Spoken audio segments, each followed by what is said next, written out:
how to save voice message on Snapchat.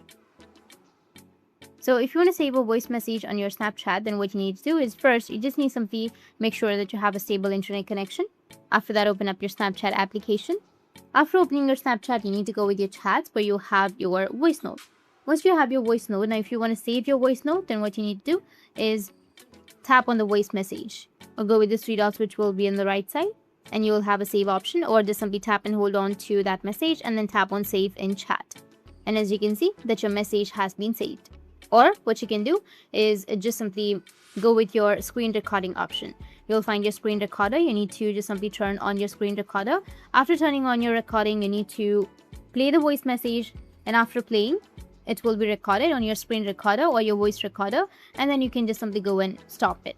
In that way, you will be able to save your voice message to your gallery. But if you want to save it on your Snapchat, then as you can see that you have the option of save in chat, you need to just simply tap on it and it will be saved.